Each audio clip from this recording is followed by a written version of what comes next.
Hello Pisces, I'm Karma. Thank you for joining me on my channel, Karma on Deck. This will be your reading for June 23rd through June 29th. I had already done your reading. It was already loaded and everything. And only one person out of 6 videos decided to tell me there was no sound. So I'm doing them over, that's why they're a little late. So let's see, that's a little introduction to what's coming up. Well, not this, well, is it? No, in 2 weeks. So couple weeks Mercury retrograde, but I'm feeling it already. I don't know about you, but alrighty. Maybe I'm just oversensitive. Okay, Pisces, let's see what's up with you. So the first thing that comes up is King of Wands. Let me look here. So if you're in charge, if you're doing management at all, or if you are feeling like you're being in charge, there's going to be some power play going on, a little bit of a struggle with individuals and their total behavior is going to be, I don't want to say antagonistic, but it's always going to feel like there's just a little antagonistic behavior. I do see that you're going to want to isolate yourself or keep your circle small or just deal with family and friends and not bring any new people in. Seeing that things are going to get significantly lighter for you. I feel like the beginning of the week isn't going to be all that bad, but I do see that I don't know why it's feeling like you're a decision maker right now. If you're not in management, it just definitely feels like you're in a decision-making mode this week. Your intuition is firing left and right. I have the High Priestess, which is all about you paying attention to signs and symbols and intuition and trusting your gut. I'm definitely picking up a possible move for you. Look at that. We have the Chariot card, we have the Death card, and we have the Seven of Coins. Death is rebirth and renewal. The Chariot is travel. The Seven of Coins is a move. So if you're moving, that's kind of a confirmation for those of you that are in that flux, and not all of you will be. But I'm also picking up the Seven of Wands. And the Seven of Wands is about work, tasks, scheduling, effort, and that feels like you've got a lot going on. You're not really going to be too overwhelmed, but you're definitely going to feel it. So delegate when you have to, ask for support or help, or learn to say no. I know some things are inevitable when it comes to kids and stuff and obligations, and we don't want to disappoint them, and we don't want them to suffer or go without. So the Ten of Wands is all about being overwhelmed, so you're feeling a little bit of that. The Eight of Swords just feels like you, as well as, I think it was Aquarius. No, it wasn't Aquarius. Well, a little while ago, I was reading the Eight of Swords for one of the zodiac signs, and that pretty much boils down to you just can't see your way out of a paper bag right now. So much is going on. Just distracted and stressed.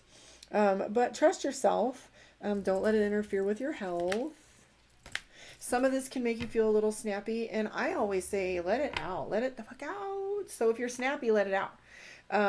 Small boundaries sooner is better than the big blowout later. Well, then again, I'm a New Yorker, so my family's all from back east. So there you have it. I am Karma. If you want a one-on-one with me, you know where to find me, karmaondeck.com. I am going to do a reading from the Divination of the Ancients. You know how we do. Oh, let me shuffle these a little bit. I think some of these from the bottom are ones I did earlier. The other zodiac signs.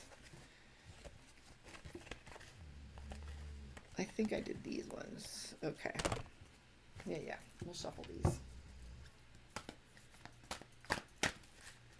I love these. They're so gorgeous. Okay. So, Divination of the Ancients. I will pull a card. I've been pulling from dead center. Let's go to the end. Focus.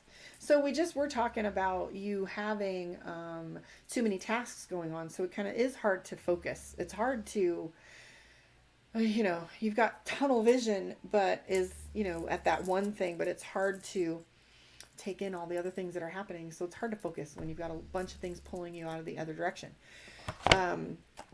So I'm going to read this. However, in the meantime, while I'm looking it up, like, share, subscribe. Please help me get to that 1,000 if you guys love your girl and want me coming back. That would be super helpful. There's also a donate button if you feel like your readings have been amazing and you've really appreciated it. There is a link, a couple available up there for you. So this one here is Arrow, and it references focus.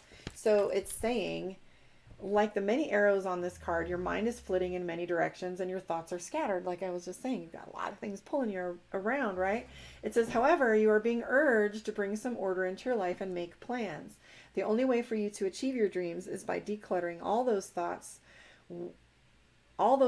well enough to determine what they even are. That's hard to do when you've got kids and a job and tasks piled above your head, you know? Ugh. It's time to become like the one arrow in the center of the card that shoots straight into the point. You can achieve this by taking time out to decide what your goal is, planning how you can reach it, working on a schedule to stick by, and then focusing. You will find that you become stronger and more grounded as you go straight to what it is you really want in life. Focus on positivity and you will make your mark. This is the way to good fortune and blessings for the world around you and ultimately for yourself. Well, that sounds like a bunch of platitudes. I mean, with everything that you've got going on, it's great to think positively and stuff, and it's great to be focused. However, platitudes, you shouldn't let them guilt you. You should yourself. So take it all with a grain of salt, my love. Start to prioritize, make a list of what is important in your life, and then let the rest of the shit go. I'm not even going to read the list. Walk away from anything that takes you away from your main focus. Be straight and to the point. Like I said, set those boundaries. Detox your mind through positive thinking and practice meditation. And you can use this incantation. It says, my mind is like an arrow in flight. It's focused sharp so that I might hit the mark and reach my goal to free my dreams and feed my soul. So yeah, your recommendation is to focus. Start saying no. Like, say no to some things. I was saying this to somebody a little while ago. This must be a planetary alignment thing. Say no. There's nothing wrong with cereal or pizza night once in a while. And I know I went off on my rant about food a little while ago. Processed food. However, tools, not crutches. So I'm Karma. Thank you for joining me tonight and for your patience. You know what to do with all the buttons on there, but I do love to hear where you are in the world, and I do love hearing feedback on your reading. I appreciate if you stick around, and I will see you next week. Have a good one. Blessings and light.